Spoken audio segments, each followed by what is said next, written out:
오늘 우리에게 주시는 하나님의 말씀은 데살로니가후서 3장 6절에서 18절까지의 말씀입니다. 데살로니가후서 3장 6절에서 16절까지입니다. 16절, 제가 18절이라고 했죠. 16절까지 제가 먼저 읽겠습니다. 형제들아, 우리 주 예수 그리스도의 이름으로 너희를 명하노니 게으르게 행하고 우리에게서 받은 전통대로 행하지 아니하는 모든 형제에게서 떠나라. 어떻게 우리를 본받아야 할지를 너희가 스스로 아나니 우리가 너희 가운데서 무질서하게 행하지 아니하며 누구에게서든지 음식을 값없이 먹지 않고 오직 수고하고 애써 주야로 일함은 너희 아무에게도 폐를 끼치지 아니하려 함이니 우리에게 권리가 없는 것이 아니요 오직 스스로 너희에게 본을 보여 우리를 본받게 하려 함이니라.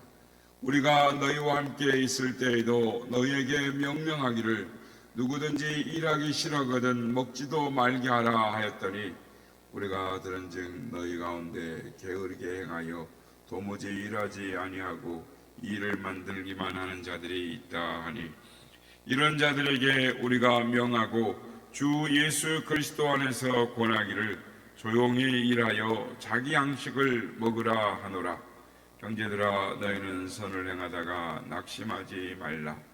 누가 이 편지에 한 우리 말을 순종하지 아니하거든 그 사람을 지목하여 사귀지 말고 그로 하여금 부끄럽게 하라. 그러나 원수와 같이 생각하지 말고 형제같이 권면하라. 다 같이요. 평강의 주께서 친히 때마다 일마다 너희에게 평강을 주시고 주께서 너희 모든 사람과 함께 하시기를 원하노라. 아멘. 할렐루야. 오늘도 우리 함께 하신 주님을 찬양합니다. 그리고 새벽을 깨워 기도에 향해 나오신 모든 성도님들께 하나님의 은혜와 평강이 함께 하시기를 기원드립니다. 데살로니가를 묵상해 가고 있는데요. 이제 내일 하루면 이제 다 또 데살로니가를 마칠 텐데, 바울 사도는 편지를 쓰는 말미에 데살로니가 교회 성도들 가운데 주님의 재림에 대한 메시지를 듣고 나서 일상의 일을 포기하고 주님의 재림의 날만을 기다린 사람들이 있다라는 것을 들었습니다. 원래 사도 바울이 주님의 재림에 대한 이야기를 말해준 것은 성도들이 고난 가운데서 어려움 속에서도 주님을 기다리는 소망을 가지고 주님 안에서 인내하며 믿음으로 소망 가운데 살기를 바라는 마음으로 주님의 재림에 대해서 전해준 것입니다.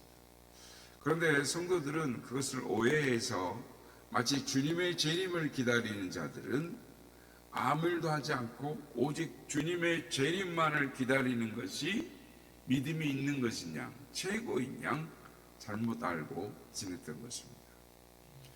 오늘도 주님을 믿는 자들이 이런 오해를 할 것을 볼 수가 있습니다. 우리가 97년 다미선교회로부터 시작해서 이단들의 주님 오심에 대한 재림에 대한 이야기를 함으로 말미암아 지금은 부작용이 심해서 이제는 주님의 재림을 기다리지 않는 그런 사단의 계략이 많이 먹혀들고 있는 시점이죠. 오늘날에도 주님께서 이런 형상을 다 아시고 마태복음 25장의 달란트 비유를 통해서 주님의 재림을 기다리는 자들은 어떻게 살아야 하는가를 보여주십니다. 충성스러운 종이 되어야 된다라고 강조를 합니다. 그러니까 정말 믿음이 있는 자라면 자신에게 주어진 환경에서 최선을 다하는 것입니다. 그래서 주님 앞에 섰을 때 1달란트, 2달란트, 5달란트 받은 자의 삶에 대한 주님의 평가가 있는 것처럼 주님께서 우리에게 원하시는 것은 많이 일하여 많이 남기는 것이죠. 성경은 고린도전서 4장 2절에서 그리고 맡은 자들에게 구할 것은 충성이니라 라고 말씀을 합니다. 사도 바울은 오늘 본문에서 이 바르지 못한 신앙을 가진 사람들이 다시 바른 신앙을 갖기를 바라는 마음으로 메시지를 전하고 있습니다. 오늘 본문에 보면 바울 사도는 일상을 포기하고 사는 자들을 향하여 뭐라고 말하냐면 게으르게 행한다라고 표현을 하고 있습니다. 이 단어가 이제 해석하는데 약간의 의미상의 부족함이 있는데요. 이 말은 헬라어로 아탁토스라고 하는데 이 말의 의미는 결석하다, 있어야 할 자리에 없다라는 뜻이 있습니다. 이 말은 데살로니가 성도들이 성도로서 마땅히 있어야 할 곳에, 있어야 할 노동의 자리에 있지 않았기 때문에 그들이 올바른 신앙, 사고방식을 가지고 살기를 바라는 마음으로 그것을 게으르게 행한다라고 표현을 하고 있는 것입니다. 그래서 바울 사도는 그리스도인들이 자신에게 주어진 일터가 하나님의 영광을 위한 일터라는 사실을 가르치고 있습니다. 그래서 그리스도인들은 비그리스도인들과 다른 차원에서 자신의 일터를 생각해야 하는 것입니다. 주님을 믿지 않는, 알지 못하는 비그리스도인들은 그들이 일하는 이유가 생계 유지나 또는 자아의 성취 도구로 그 일터를 인식하고 있습니다. 그러나 그리스도인들은 한 걸음 더 나아가서 자신의 일터를 하나님의 영광을 위한 도구로 인식을 해야 되는 것입니다. 왜냐하면 하나님께서는 우리 삶의 모든 현장에서 하나님이 드러나기를 원하시는 것입니다. 그렇기 때문에 그리스도인된 학생을 비롯해서 직장인, 모든 삶의 자리에서, 자신의 삶의 현장에서 그리스도인들은 삶의 태도가 달라야 하는 것입니다. 그래서 그리스도인들은 무엇을 하든지 어떤 직업을 가지든지 자신의 위치가 어디에 있든지 간에 나의 삶을 통하여 오직 예수 그리스도가 드러나는 영광되도록 힘쓰는 성도가 되어야 하는 것입니다.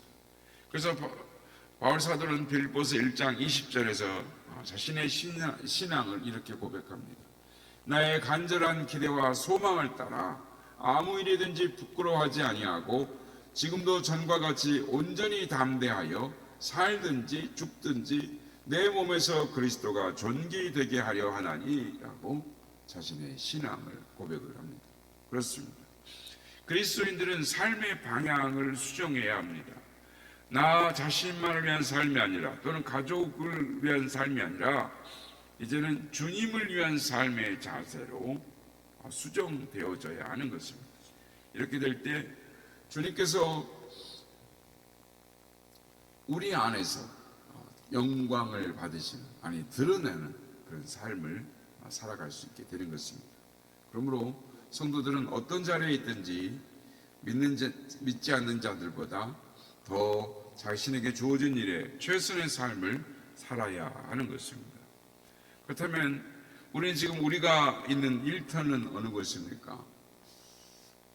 다른 사람들보다 힘들고 어려운 곳일 수 있습니다. 우리 자신을 매우 지치게 하는 곳일 수도 있습니다. 그러나 우리는 이것을 알아야 하는 것입니다. 주님은 우리가 그 자리에서 최선을 다하고 그곳에서도 주님께서는 영광을 받으시기를 원하신다라는 것입니다. 왜냐하면 우리를 그 자리에 있게 하신 분이 주님이시기 때문입니다. 우연히 우리가 그 자리에 있지 않습니다. 우연히 우리가 그 일을 맡지 않았습니다. 그 일은 주님께서 우리에게 주신 것입니다. 모든 상황과 여건을 아시는 주님께서 우리를 그 자리에 있게 하시고 우리에게 그 일을 주셨다는 것을 우리는 믿음으로 받아야 하는 것입니다. 물론 그 자리가 고통스러울 수 있습니다. 맡은 일이 힘에 버거울 수 있습니다. 그래서 벗어버리고 싶고 회피하고 싶을 수도 있습니다. 그러나 주님은 그 일을 통하여, 우리를 통하여 주님이 드러나기를 원하십니다. 우리를 통하여 주님의 뜻이 성취되기를 원하신다라는 것입니다. 왜냐하면 주님께서 십자가를 지심으로 우리 인간을 구속하시고자 하는 하나님 아버지의 뜻을 이루시고 영광을 드러내셨던 것처럼 주님께서도 우리를 파송하신다라고 말씀하시기 때문입니다. 주님은 우리에게 주어진 상황과 일을 통하여 주님의 뜻과 주의 영광을 드러내기를 원하시는 것입니다. 어떤 미국인 선교사가 일본에 가서 선교 활동을 했습니다. 그는 40년간 전도했지만 겨우 한 명만을 전도해서 세례를 주었을 뿐입니다. 모든 사람이 그의 선교를 실패라고 비웃었습니다. 왜냐하면 세례를 받은 단 한 명은 자기가 데리고 있던 일본인 여자 가정부였기 때문이었습니다. 그러나 그 선교사가 임무를 마치고 고국으로 돌아갈 무렵에는 그 가정부의 아들이 일본 신학교의 학장이 되어서 수많은 목회자를 길러내고 있었습니다.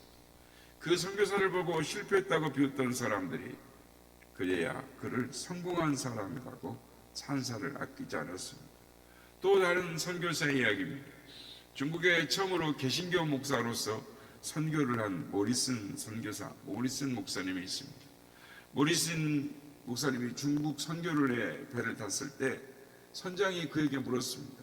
모리슨 씨, 당신이 정말 중국에 영향을 미칠 수 있다고 생각하십니까? 그러자 모리슨 선교사는 아닙니다. 저는 못합니다. 그렇지만 하나님께서 하실 것이라고 생각합니다 라고 말했습니다. 여러분, 이 모리슨 선교사가 중국에서 평생을 선교하다가 죽었을 때 개신교인이 몇 명이었는 줄 아십니까? 기껏해야 12명 정도였다라고 합니다. 한 세기가 지난 후에 개신교인 숫자는 300만이 넘었습니다. 성도 여러분, 우리에게 맡겨진 일이 또 지금 우리가 하고 있는 일들이 사소하고 작게 보여질 수 있습니다. 아니, 충성되이 성실하게 일해도 우리 손에, 우리 눈에 열매가 보이지 않을 수도 있습니다. 아니, 인정받지 못할 수도 있습니다. 무시와 조롱을 받을 수도 있습니다. 실패자로 취급을 받을 수도 있습니다. 그러나 하늘의 밀알이 땅에 떨어져 수많은 열매를 맺는 것처럼 하나님은 우리의 작은 일과 삶과 환경을 통해서 하나님의 일을 이루어 가고자 하신다라는 것을 우리는 기억해야 하는 것입니다. 그렇습니다. 믿음의 사람, 한 사람의 헌신되고 충성된 하나님의 사람들에 의해서 당장은 열매가 보이지 않습니다. 고통스러웠습니다. 그러나 그 상황을 통해서 하나님의 뜻이 이루어지는 것입니다. 헌신된 주의 사람들의 눈물과 피와 땀에 의해서 하나님의 일은 열매를 맺어가고 있는 것입니다. 한 가지 예를 더 말씀드리고 말씀을 마치고자 합니다. 영국의 옥스퍼드 대학에 재학 중인 한 총명한 학생이 선교단체의 지원을 받아서 아프리카 선교를 나가겠다고 지원을 했습니다. 그래서 그를 아끼던 교수가 이렇게 충고했습니다. 자네는 아마 1년 아니면 2년 안에 죽게 될지도 모르네. 그것은 미친 짓이네. 결국 그 교수의 말대로 그 젊은이는 아프리카 오지 선교를 뛰어든 지 1년 만에 풍토병으로 죽고 말았습니다. 그러나 그가 죽기 전에 그 스승에게 다음과 같은 지혜로운 편지를 띄워 보냈습니다. 저는 아프리카 선교 사업이 마치 커다란 다리를 건설하는 것과 같다고 생각합니다. 교량의 기초를 다지기 위해서는 비록 보이지는 않지만 땅속에 얼마나 많은 돌이 묻혀야 하는지를 교수님께서도 잘 아실 것입니다. 만일 그리스도께서 내가 아프리카의 땅속에 묻히는 이름 없는 하나의 돌이 되기를 원하신다면 기쁜 마음으로 그렇게 할 것입니다. 내가 그렇게 함으로 말미암아 아프리카 땅 위에 복음의 열매가 맺힐 것을 확신합니다 라고 편지를 써 보냈습니다. 물론 우리나라에도 있죠. 대동강에 내려왔던 토마스 선교사, 선교하면 하루를 못하고 그 자리에서 목베임을 당하고 죽었습니다. 그러나 토마스 선교사의 그 성경책을 받은 이들에 의해서 복음이 우리 민족에 전해졌던 것입니다. 성도 여러분, 우리에게 맡겨진 삶과 일은 거창하게 선교를 한다거나 또는 하나님의 일을 한다라고 말하지 않을 수 있습니다. 말하지 못할 수 있습니다. 그러나 우리는 우리에게 맡겨진 일을 성실하게 감당할 수 있습니다. 우리에게 주어진 삶과 일터 속에서 성실하게 일함으로 말미암아 주님을 믿는 자의 삶이 어떠한 삶이란 것을 우리는 보여줄 수 있습니다. 그래서 우리의 삶을 통해 그리스도의 향기를 드러낼 수 있고 하나님의 영광을 드러낼 수 있는 것입니다. 조금 전에 말씀드린 아프리카 선교를 위해 뛰어든 청년의 말처럼 하나님의 나라는 커다란 다리를 건설하는 것과 같은 교량의 기초를 다지기 위해서는 비록 보이지 않지만 자신의 자리에서 묵묵히 자신의 역할을 감당하고 있는 땅속에 묻힌 수많은 돌들이 있기 때문에 하나님의 나라는 이루어져 가고 세워져 가는 것입니다. 성도 여러분, 하나님께서 우리에게 맡기신 사명이 무엇입니까? 아니, 우리가 처한 상황이 어떤 상황입니까? 성도는 우리에게 주어진 환경과 맡고 있는 일에 대하여 최선을 다하는 사람들입니다. 하나님은 우리를 통하여, 여러분의 삶을 통하여 하나님의 뜻이 이루어지기를 원하십니다.